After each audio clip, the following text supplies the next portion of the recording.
Righto, we'll get started.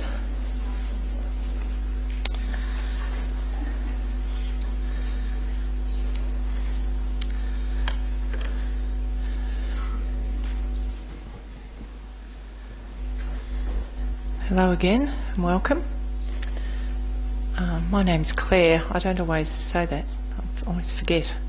But, so this is the fourth week of the 4 weeks that I've been doing. Next week it'll be Mark Fernandez, who's terrific. He's been doing this a lot longer than me, so he's really good.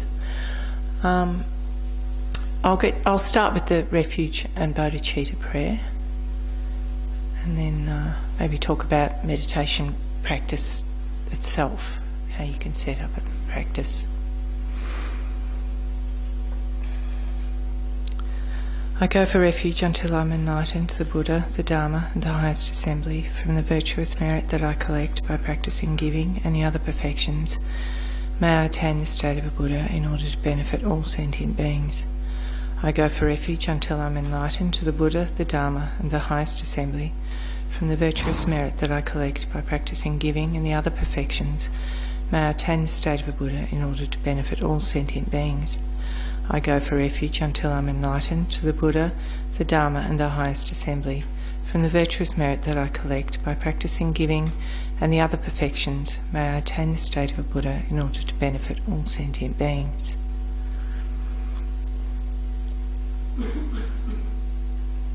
So I thought I'll just talk a little bit about just how to set up a meditation practice for yourself at home, and where to do it, and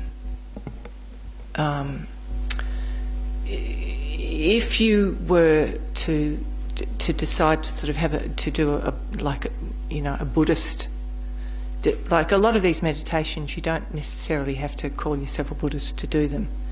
You can just do them because they're helpful. But if you wanted to set up a formal setting, you would make yourself a little altar. And there's sort of standard way of doing it that you would have the statue in the middle and what we call a stupa. There's the stupa. The stupa's just in front of the picture of the young boy, and that has the relics of the Buddha, and stupas represent the Buddha, the mind of the Buddha. And you would have, what's on that side? Texts. Sorry, I often have brain freeze. I'm trying to think of too many things at the same time.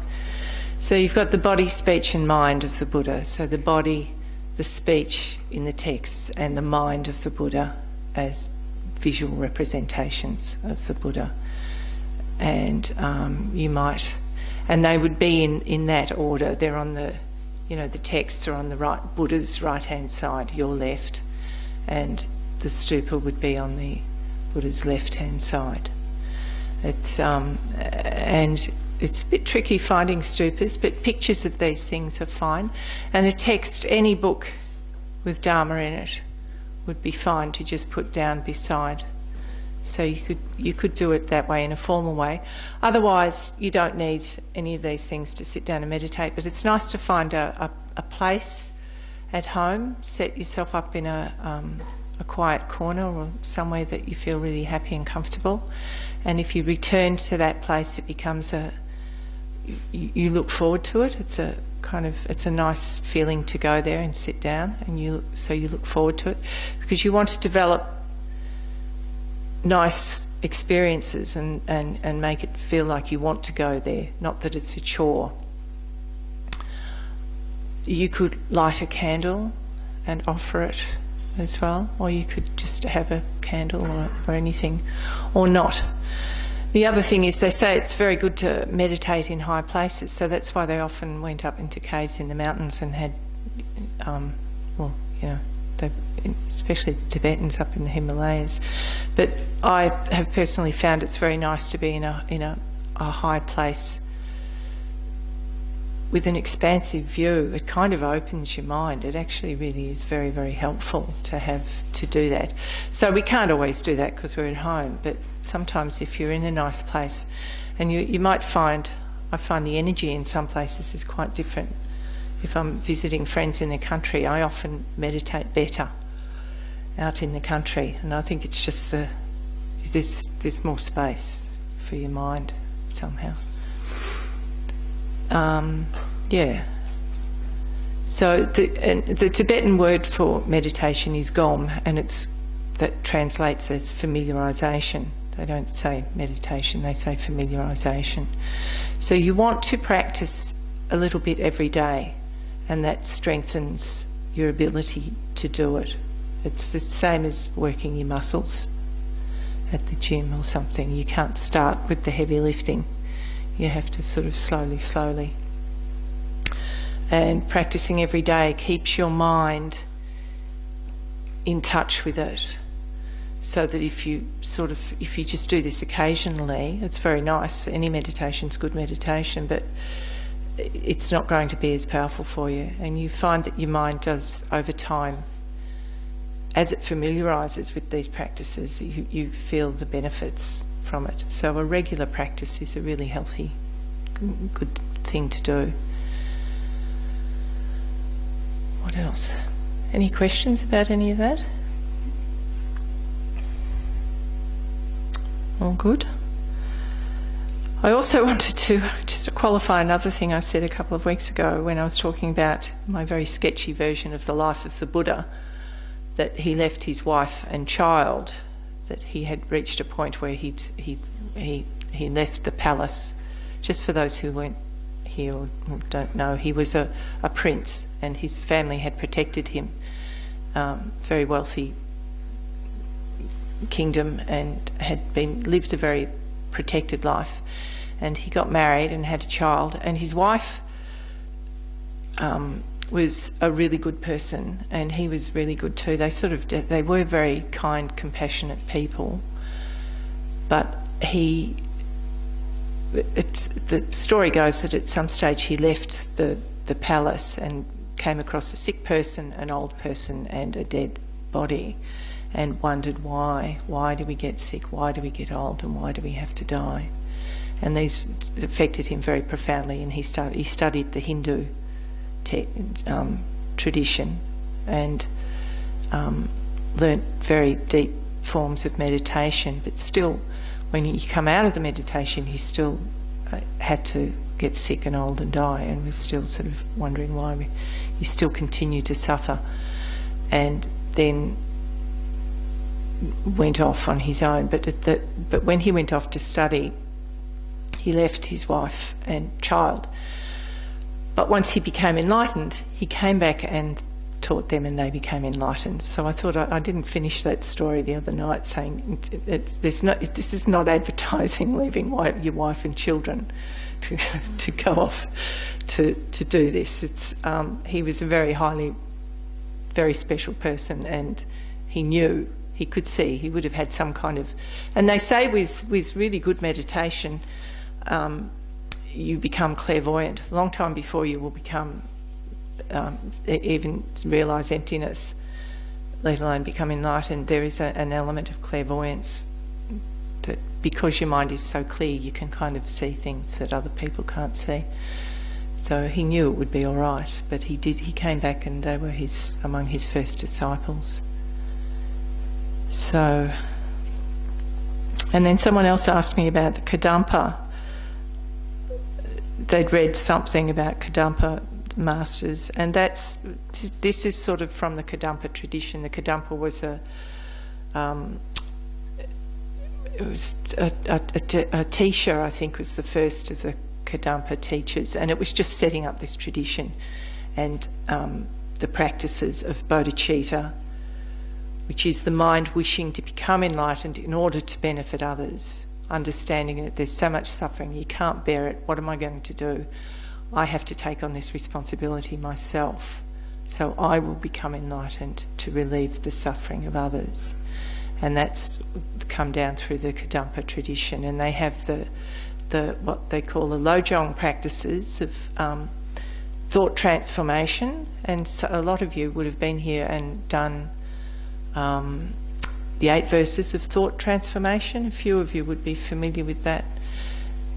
It's about how you can use your problems in your meditation, in your practice, and your problems actually become the meat for what you're doing. So then your problems are kind of no longer seen as a bad thing. They're seen as something that you can use.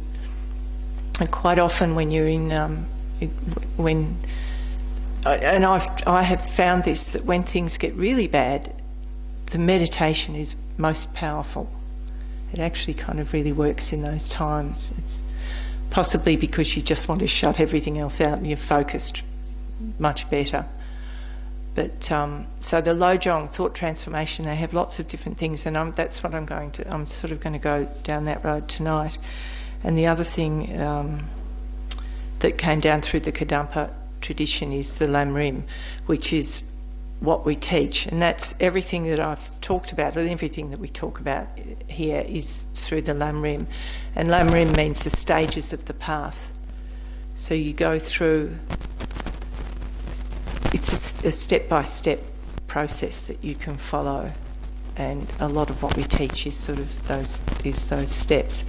And the Lam Rim there are actual books called the Lam Rim, or the stages of the path, and you can buy big, thick sort of books. And so everything that we talk about comes out of the Lam Rim.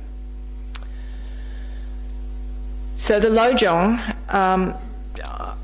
I thought I would talk tonight about Tonglen, which is one of the thought transformation practices, and Tonglen translates as giving and taking. And because we've talked a lot about impermanence and emptiness, and I've tried to bring in the idea that our suffering is an impermanent state, but also caused by our own self-grasping, so that when we understand the nature of reality, that nothing exists in and of itself, we project onto it. A lot of our thoughts exaggerate situations, and we grasp onto that even more.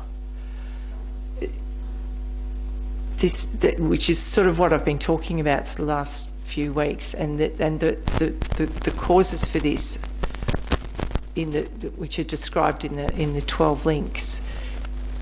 That when we have an experience, we grasp onto that, or we have a feeling that comes with that experience, whether it's a pleasant feeling or an unpleasant feeling, and we grasp onto that as pleasant. Yes, I want that, and I want more of that, and then you act on it, and that action creates a habit in your mind of grasping after pleasurable things and wanting to push away all the negative things.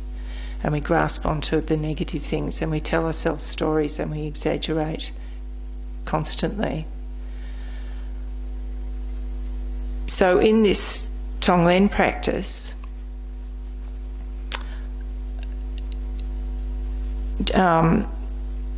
connected with the idea of bodhicitta, that my suffering, I'm coming to understand at some level that my suffering is caused by the way I perceive it, the way I grasp onto it. It does exist, and there are things that I'm dealing with, that we're all dealing with in our day-to-day lives, but depending on how we view them. And I had, reading today, I've had some issues at work, endless issues at work, and I think the workplace is probably worse than a relationship, because you can't walk away from it because you need to get paid. So you're sort of trapped in this situation of needing to make money. So you have to put up with a lot. And some stuff happened today, and I was really cross at my boss. And then I was doing some reading for this about what was I reading about? Attachment and anger, and viewing it as and this, I mean, this is a hard one when it's kind of new for you, but viewing it as a dream and thinking about the emptiness of it. So thinking about, and also firstly looking in at the anger. So where does it exist in me? Acknowledging that I've got this feeling, this uncomfortable feeling, and saying, all right, well, where is it? And where is it coming from? And then just by acknowledging it, often it will kind of just let go a little bit, because generally we're driven by our anger. The anger's sort of pushing us along, we're just getting more and more angry. But if you look and you say, right, my mind is really angry, I need to really look at this. And there's different ways you can look at it. You can say, right, well,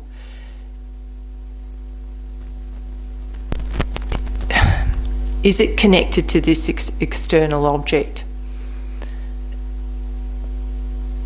Or is it real? And I'm grasping onto it as real. So what I did today when I was reading was think about the lack of the inherent existence of this, and that my boss had said something and I'd said something and she'd said something and we actually disagreed, and of course she wins because she's the boss, so I come off second best and walk away. And then I'm thinking, well, that's just me grasping at me as being more important than her, and that it's so hard to explain. It just sort of, and that it's a dream. I'm projecting all of this importance onto this situation, that by just kind of letting it go, I felt better. Hard to explain. I'll read a little bit about what I read. From what I read, okay.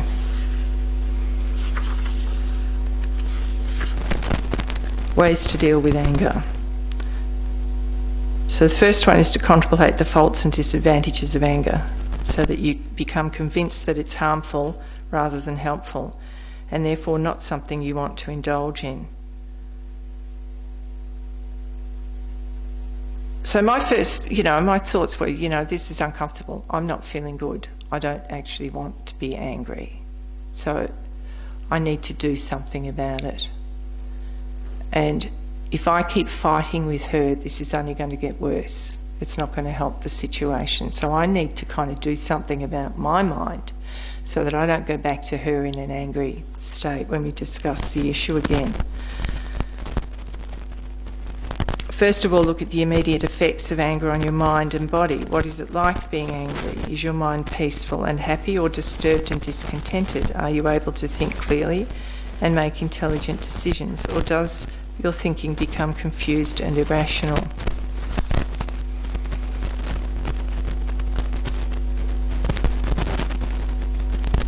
How does your anger feel to the people around you? If you express your anger in words and actions, what is the result? It may cause you to hurt people you love and damage cherished relationships. But even the anger directed at your enemies, those who you think deserve to be hurt, may come back to you later. So is that the wisest way of dealing with them? That's where I am. Is it wise for me to argue with my boss?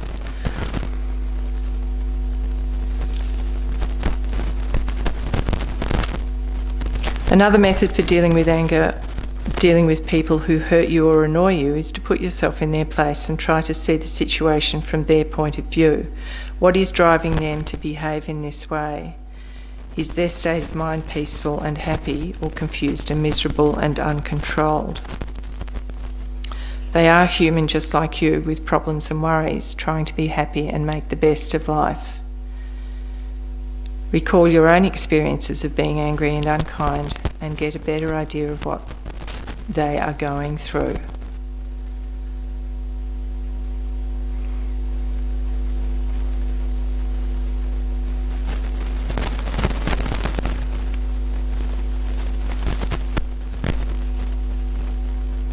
Anger is more likely to arise in our mind when we are unhappy or dissatisfied. If you notice yourself getting irritated and angry about even small things, sit down and check what's going on in the deeper levels of your mind.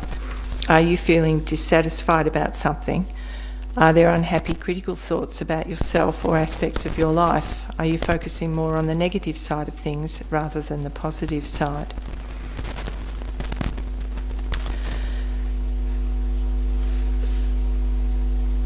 So this is a bit about emptiness. When anger arises, turn your attention within and investigate the I that is angry. Analyse where and how it exists. Apply whatever understanding of emptiness you have. Investigate the object of your anger also. Does it exist in a solid, definite way that it appears to you? If the person you are angry at is a really bad and unlikable from their own side, independent of how your mind perceives them, then they would appear that way to everyone. Is that true, or are there people who like and admire that person? Try to see the situation is like a dream. Although it seems very real at the moment, from your point of view, at a later time, even tomorrow, it will appear distant and faded, a mere memory. And that's the bit that kind of really helped me. I just thought, yeah, this too will pass, and it will become just a mere memory. But at the moment, I'm hanging on to it as this solid, I should be allowed to be angry. I don't agree with her, and I should be able to hold on to that. But what's going to happen is, and she does bounce back really well, my boss, and I try to as well, and I know that we'll be all right, and this will become a distant memory. So in a way it is like a dream. I can just treat it as this kind of just event that's passing and let it go. Or I can hang on to my anger and paint her as really black and unpleasant and not agreeing with me, and I can hang on to that. And we do that. So that's the distinction. It's this sort of, the situation won't always be like this. And I need to have compassion for her. I need to understand where she's coming from. She's trying to do her job, and she's trying to be the boss and tell me how it's going to be. And she needs that authority. And I think she overextends herself a bit. And that's where, see, I'm not letting go. So that's what I have to accept and just let it go. And just she's trying to do her job, and she's trying her best to do her job. And I have to sort of sit back and accept the situation. And it's not that dire. It's not that big a deal. But this afternoon in my mind it was driving home and thinking. But thankfully I had sort of read this, and as I read it I felt better. I thought, yes, it'll pass. It is like a dream. And in fact, when we're talking about emptiness, everything is in a way like a dream, but nothing exists inherently in and of itself. There are causes, conditions, there are parts, and we put labels over these things. And that's how everything exists, how I exist, how you exist, how my boss exists, as a set of simple causes and conditions. And we find that really difficult because our ego is saying, no, I'm more than this. I'm more than physical parts of blood and bones and a mind that is momentary. But in fact, when you analyse, that's all there is. There is nothing else. But we grasp onto this person, this I, as if there's something very real and solid there. But in fact, there is just a bunch of blood and bones and nerve cells and you know, organs and veins and what have you, the physical stuff, and a mind that is momentary. From moment to moment it's changing. And that's kind of all there is. And we label this bunch of stuff Clare. And I've always thought muesli was a really nice example. When you think about muesli, it's fruit. So it's grown, somebody grew it. It needed rain, it needed sun. It grew out on a farm somewhere. You've got apricots and apples and nuts and things. All these things grew in different farms by different people. Loads of people involved, machinery involved. The people tilled the soil and grew all of these things, and the plants grew and bore their fruit, and it was all collected and put into boxes and sent off to various different places, whether to fruit shops or Coles or something, but somebody collected a whole bunch of stuff and put it all together, and all the oats and the grains, and they all came from all these different places, and you put it all together and you call that muesli. It's just a label over the top of all of these different bits of stuff. The muesli doesn't exist in and of itself. There's not a thing that you go, oh, this will always be muesli. If it was always muesli, you couldn't separate it out, and it would have to always, but it's not. We know that it's just a name we put on a bunch of stuff. You could put that bunch of stuff into a packet and call it, you know, those travel mix. Then you call it travel mix. So what is it? Is it travel mix or is it muesli? So you just put a name over things.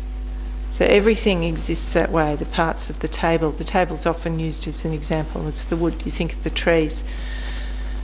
Thich Nhat Hanh is the Vietnamese teacher. He's still alive. He won the Nobel Peace Prize in the Vietnam War. Wonderful teacher. His books are beautiful, and he talks about that you can look at anything and see the sun and the rain and the wind in everything. And in fact, you know, this table has been at TI for a very long time. Damien painted it. It came from a forest somewhere. Somebody cut it down. It grew from a seed or from a cutting from another plant or something, and it was cut down and taken to a mill and treated and everything, and taken to a wood place, and somebody bought it and made it into it. Somebody had to think of the design. So many people involved, and then put it together.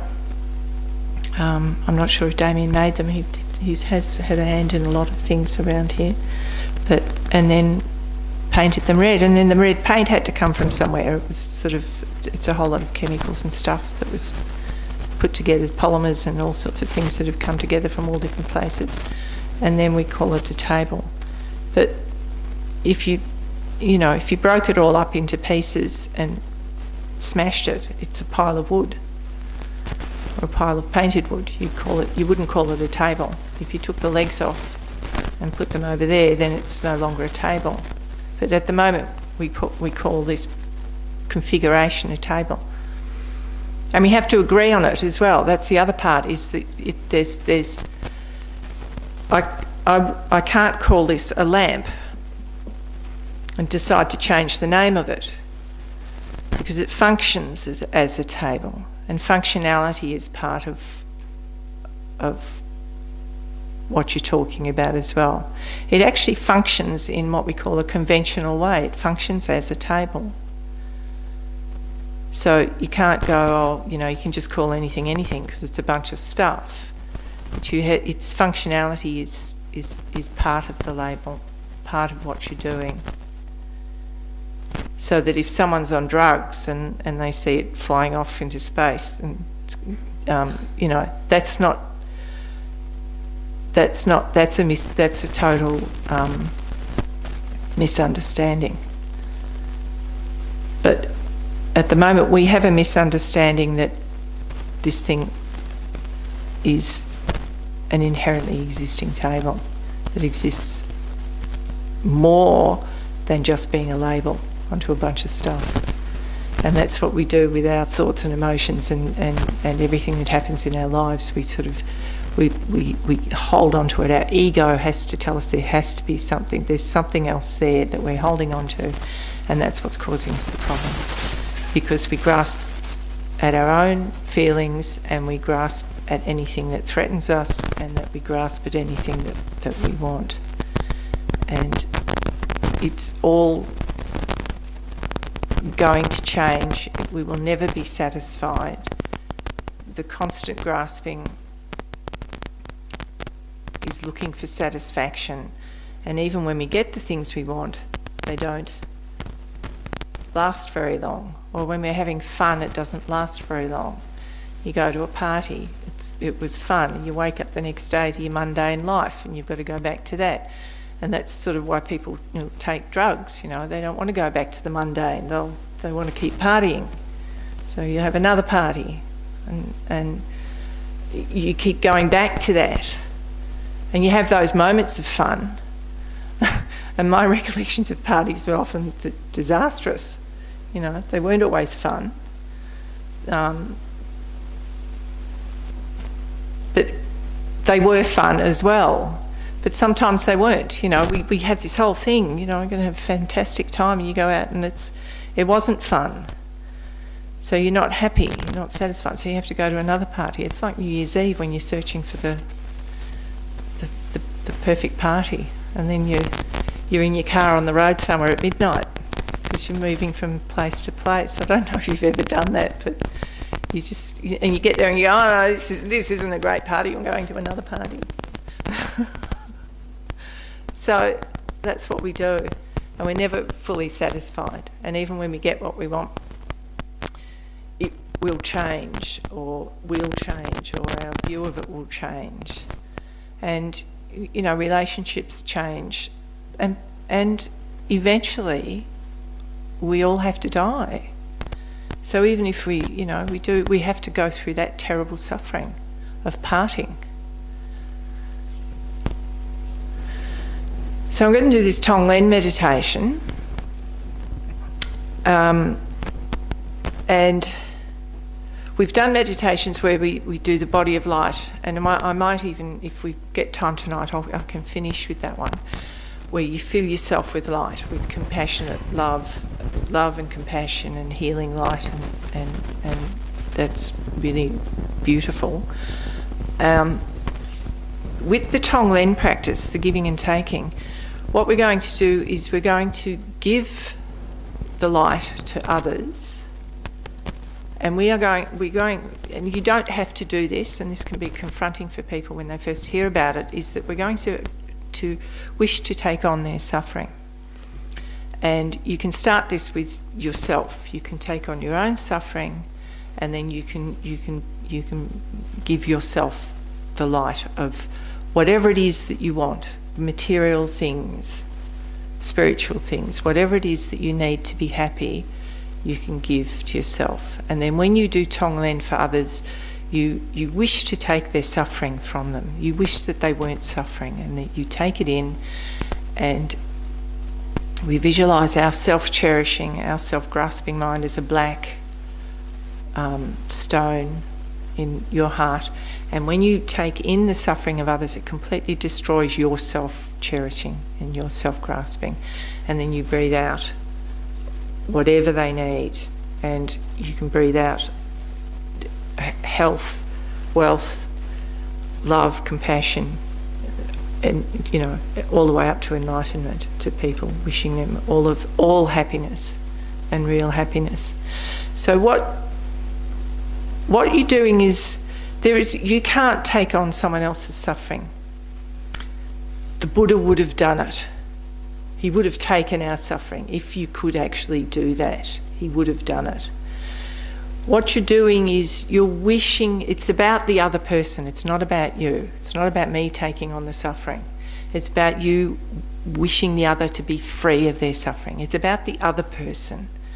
And if there's someone that you know that is suffering, or I can think of my boss as suffering. I'm suffering. I can think of myself, but I'm just using her as an example. But anyone else, people that you love, people that you don't like, you can start this with the people that you love, and you can actually move through. And if you can do this with the people that you really don't like, it's very powerful. And what you can do is you can meditate on their suffering. You think about what is causing them to be so horrible, what has driven them to be so horrible. And if you know someone's story, often you'll find out that there are things that have happened that are driving this person, and they're not in control. And you start to feel compassion. You've actually had a moment of caring about what happened to that person, and it shifts your mind. So you're not having to take on the suffering. That's too overwhelming to think of doing that. You just want them to be free, so you're taking it and destroying it. And you're destroying your own self-cherishing at the same time. So you don't take it in and hold it there. You take it in and you destroy it. It shatters your self-cherishing, and it's all disappears. It's all destroyed. So you're not kind of holding on to it. And then you're breathing out, sending out the light to them.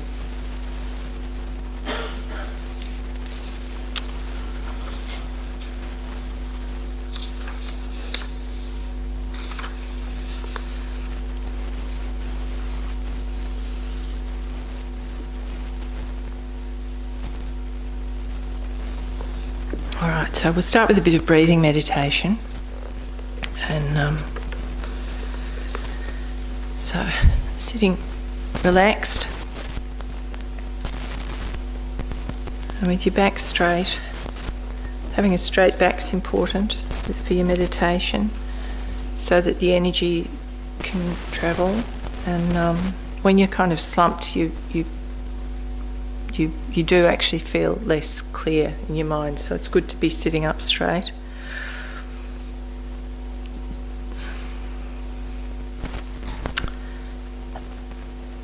And you can just put it, the way that the Tibetans do it is they put the left hand down and the right hand on top, and the thumbs just touching.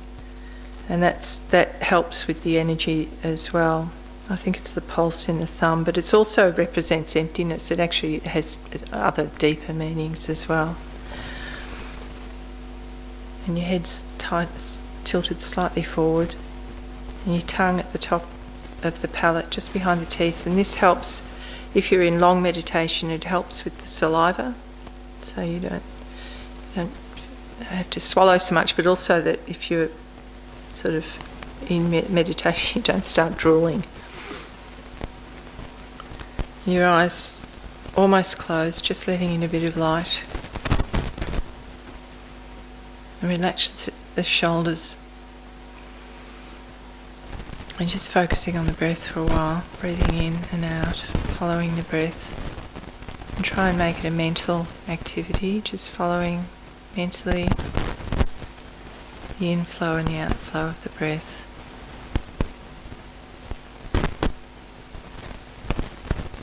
Thinking of your mind as completely clear, like looking up into a clear blue sky.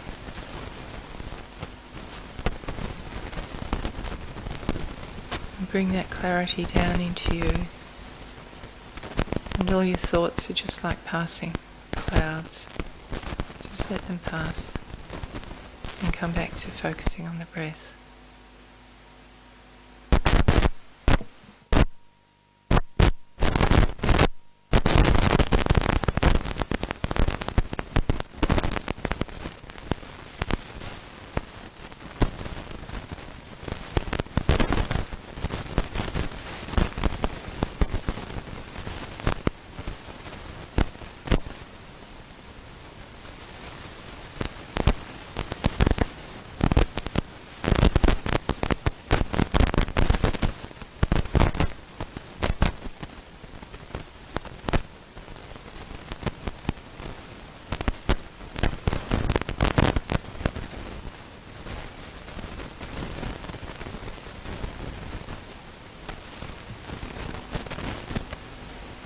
And now we'll generate a positive and altruistic motivation for doing the meditation.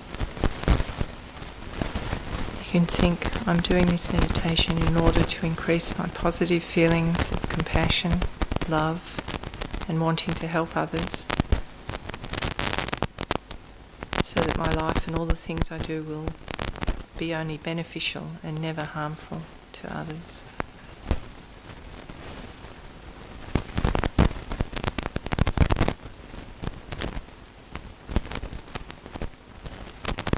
And we'll just think about the following points.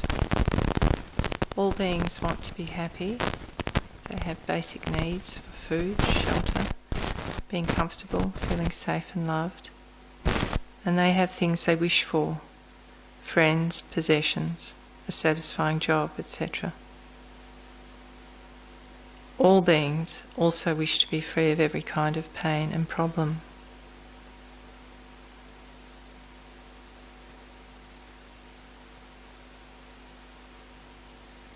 And recognise that everything you do in your life is motivated by the wish to be happy and to avoid problems.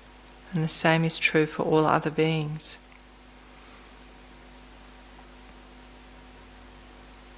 And don't feel that there's anything wrong with feeling this way, that in fact we all deserve to be happy and free from pain.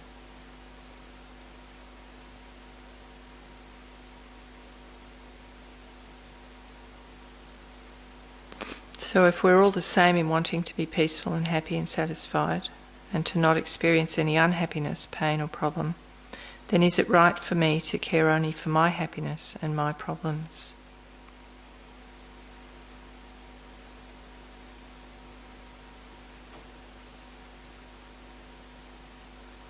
And does a self-centered attitude bring you happiness that you want and prevent you from experiencing problems that you don't want?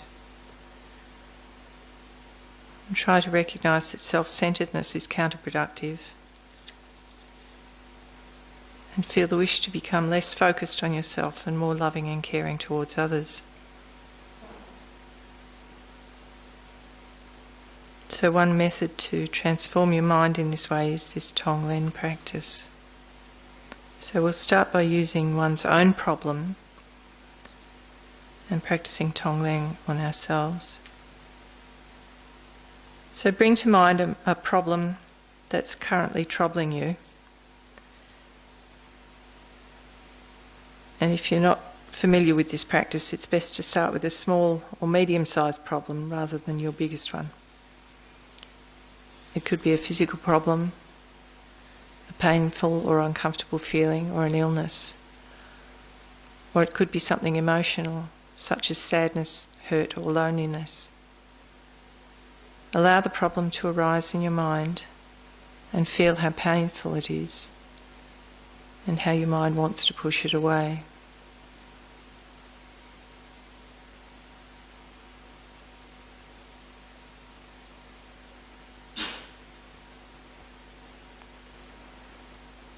Then think, I'm not the only person in the world experiencing a problem like this. There are many others. Think of other people who may be experiencing the same or similar problem, some to an even greater degree than yourself. For example, if you have lost a loved one, think of the people who have lost many loved ones in a war or natural disaster or act of terrorism.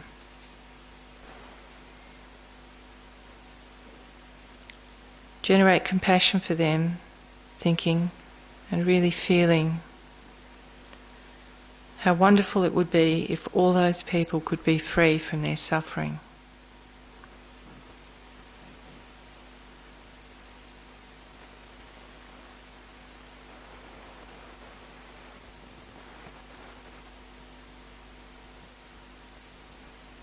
Then decide that you will accept or take on your own experience of this problem with the compassionate wish that by doing so, all those other people will be free of their suffering. Let go of your resistance, fear, and aversion towards your problem. And allow your mind to rest in a gentle, peaceful acceptance of it, for the sake of all those others.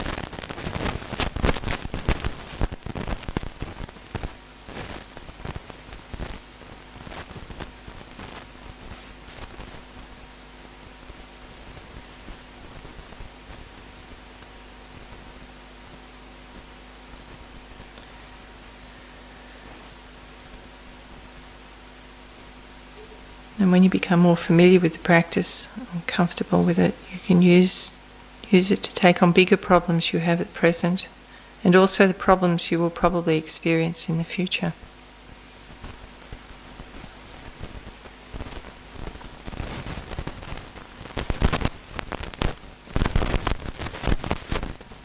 Now imagine in front of you someone you know and love who is suffering.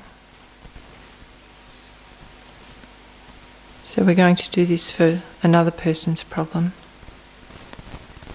Put yourself in their situation.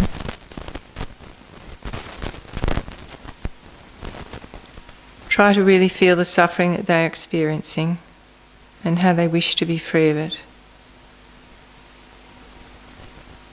Feel how wonderful it would be if they could be free from all their suffering and problems.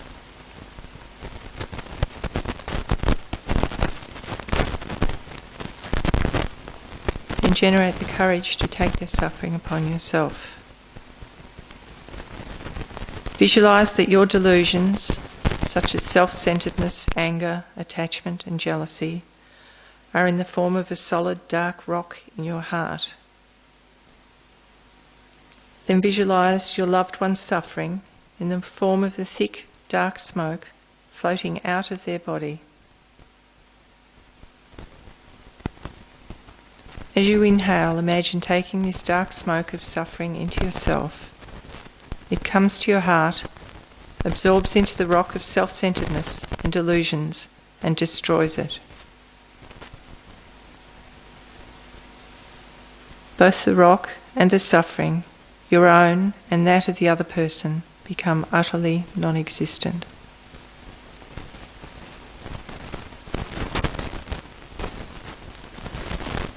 Feel a sense of joy that this person is now free from his or her suffering and problems.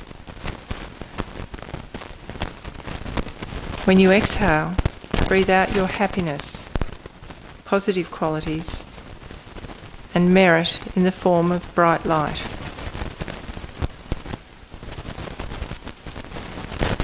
Imagine that it transforms into whatever will bring joy and peace of mind to this person. Material things, love and friendship, inner qualities such as love, compassion, courage, and equanimity.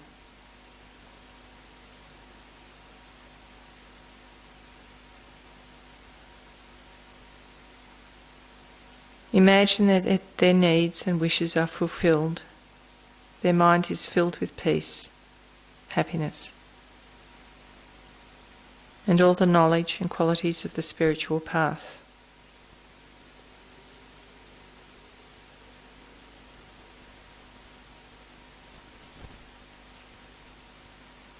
Let your mind rest for some time in a feeling of joyfulness that you have been able to help your loved one in this way.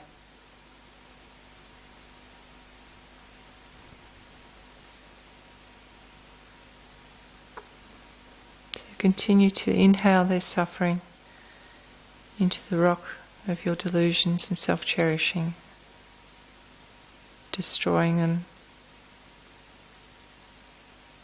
and exhaling, breathing out the bright light that transforms into whatever they need.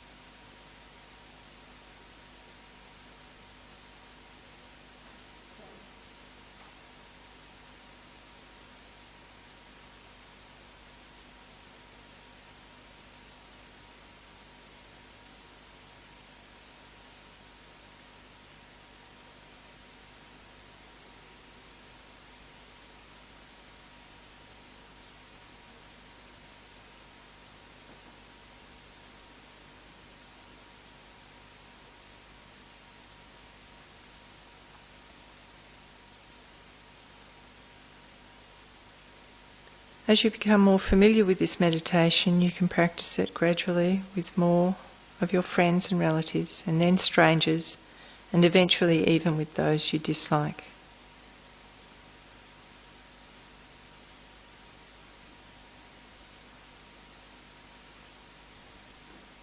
So remember the motivation we started with, wishing to become more loving and compassionate of ourselves in order to benefit others. And dedicate the positive energy of doing the meditation to the happiness and enlightenment of all beings.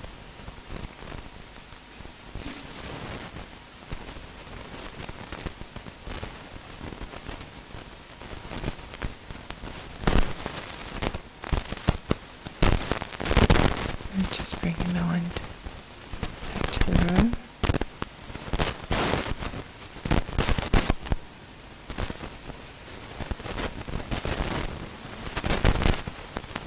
It's one of the most important meditations, I think. We do it on Tuesday nights before the teachings, every Tuesday night. There's a little set of prayers that we say before the teachings. And there's different descriptions of Tonglen, different things that you can actually do. So you'll hear, if you sort of look into Buddhism over the years, you'll hear different versions of this. But I think Geshe Dogo has clearly deems it as very important. So we do it before the teaching, so that we have the right motivation, that we're listening to the teaching, so that we might learn to generate more bodhicitta, wishing to free others from suffering. Has anyone got any questions about that?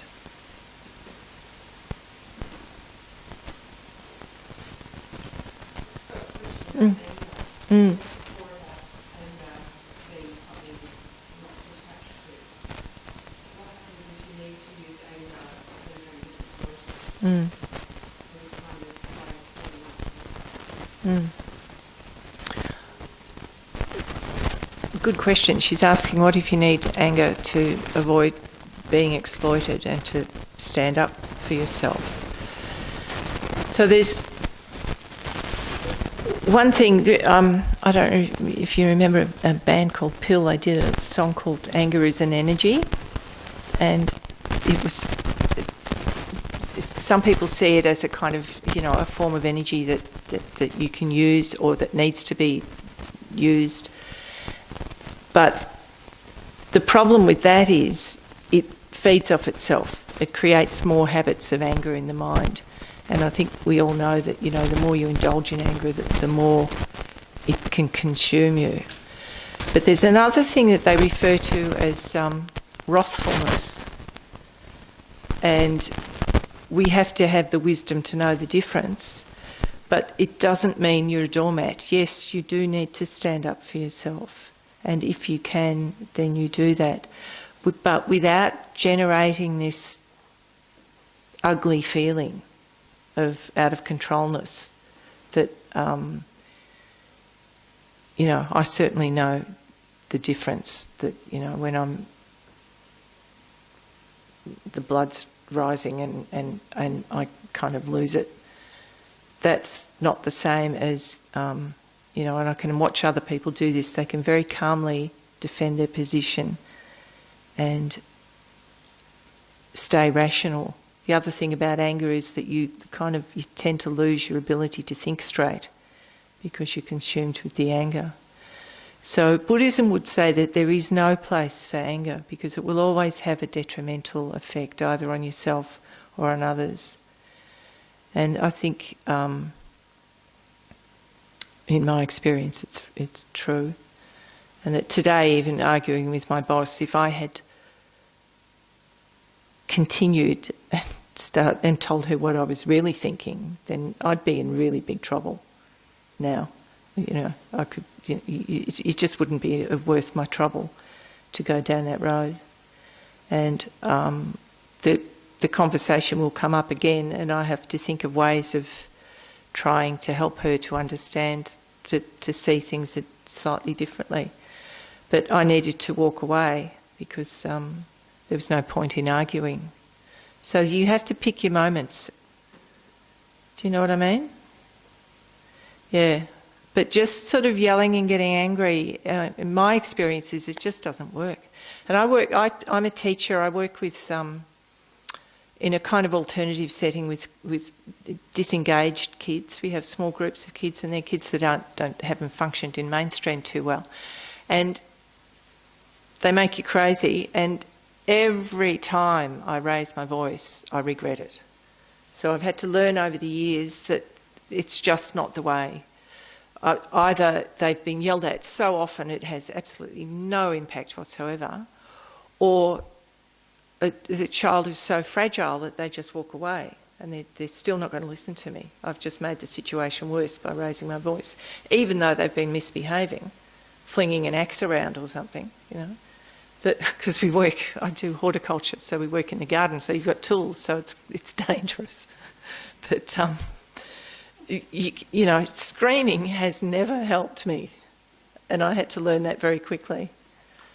So but by trying to be reasonable and trying to talk to the child often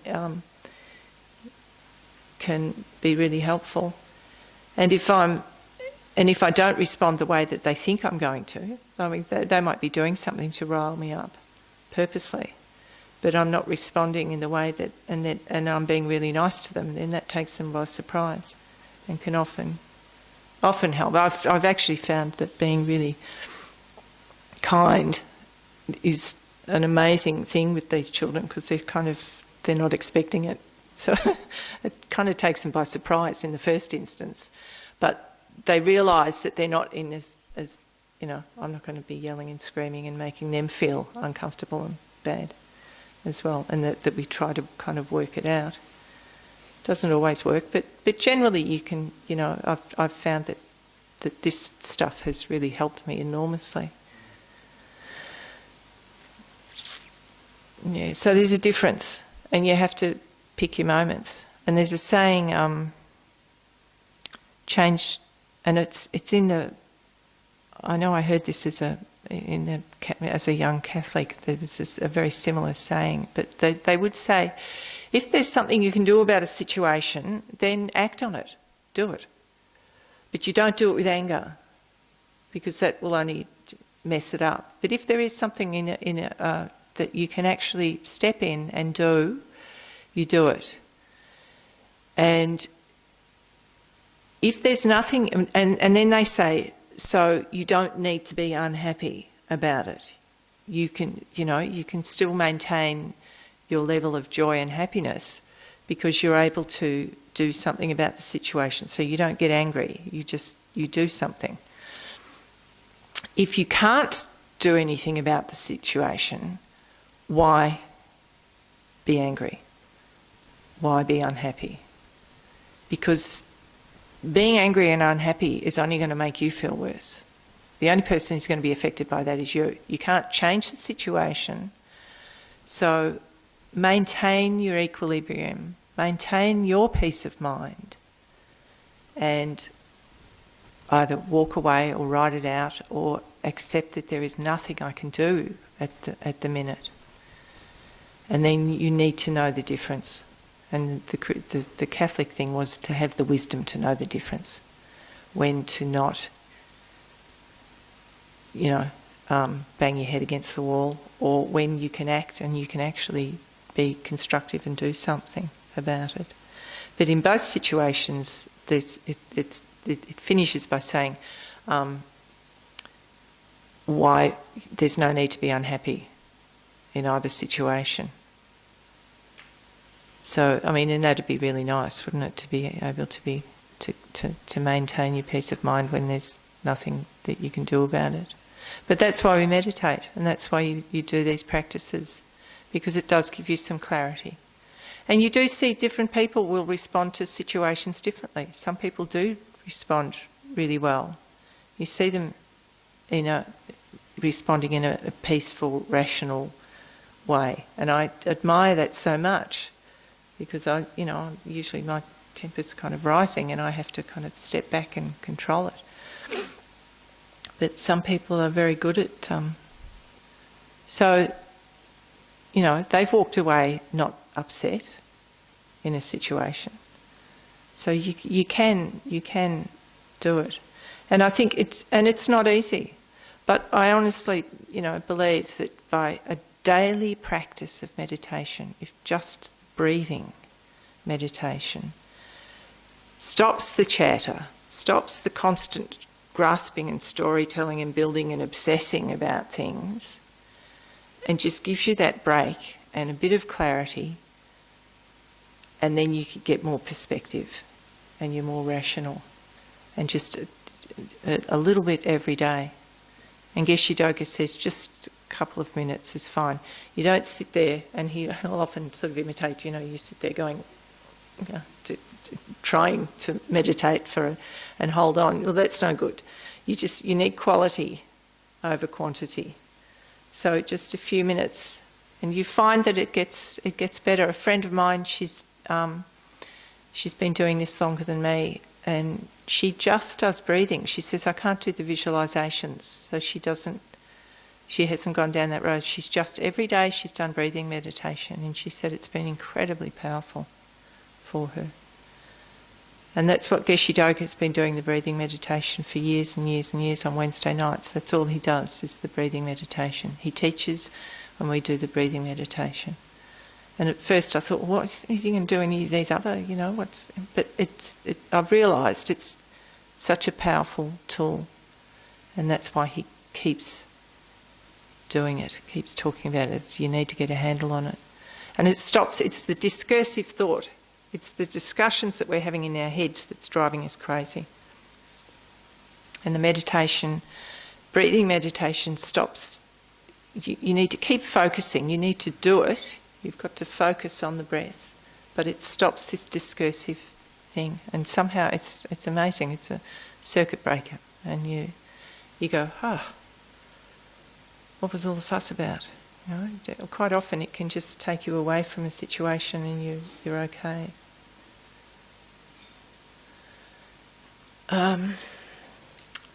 We could do the body of light meditation if people want to. Yeah, it's very quick. And then we'll finish up.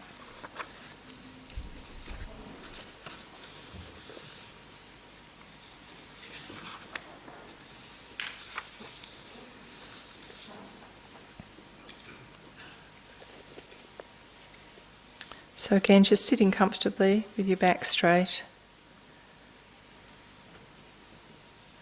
and breathing, following the breath for a moment, letting go of all the thoughts.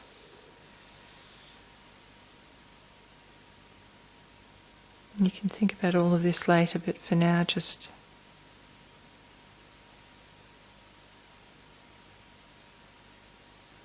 letting your thoughts pass. Again, will generate a positive, beneficial motivation for doing the meditation.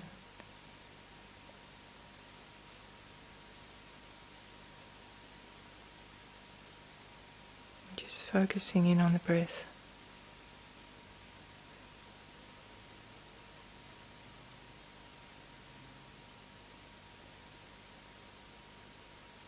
Now visualise in the space above your head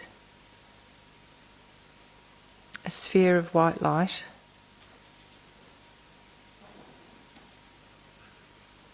Somewhat smaller than the size of your head, and pure, transparent and non-material. Concentrate on the presence of the light. Don't worry if it doesn't appear sharply. It's enough just to feel that it's there.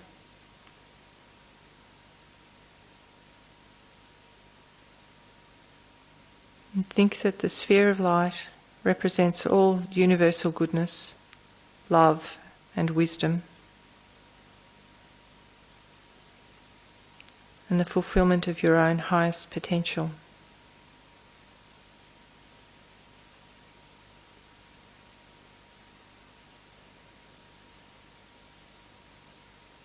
Then visualise that it decreases in size until it's about 1 inch in diameter.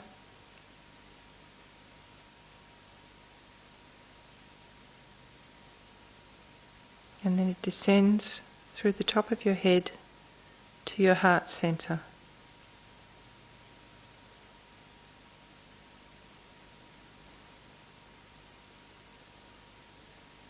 From there it begins to expand once more, slowly spreading to fill your entire body.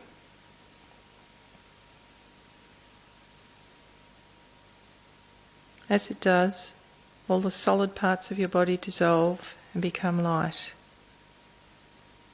Your organs, bones, blood vessels, tissues, and skin all become pure, translucent white light.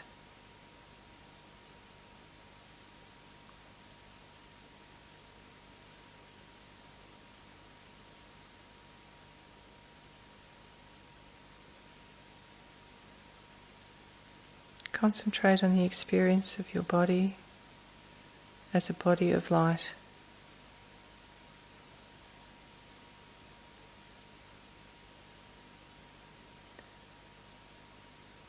Think that all problems, negativities, and hindrances have completely vanished.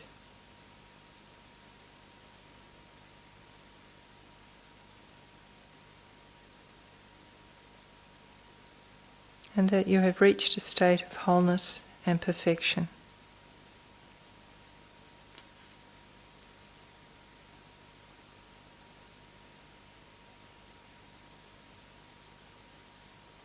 Feel serene and joyful. If any thought or distracting object should appear in your mind, let it also dissolve into white light.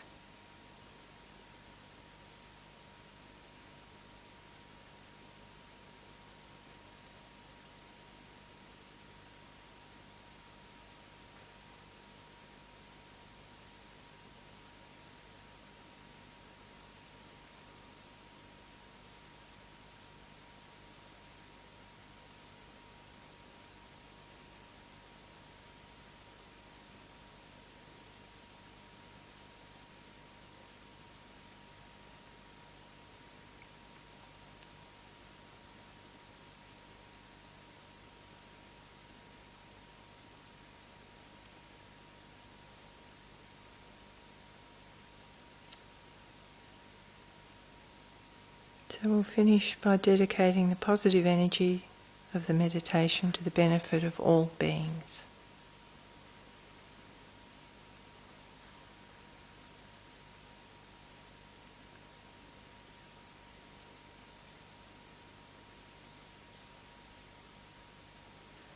And just bring your mind back to the room.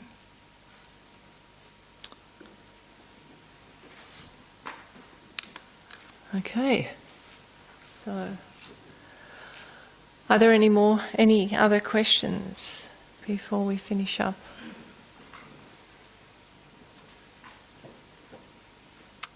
All right.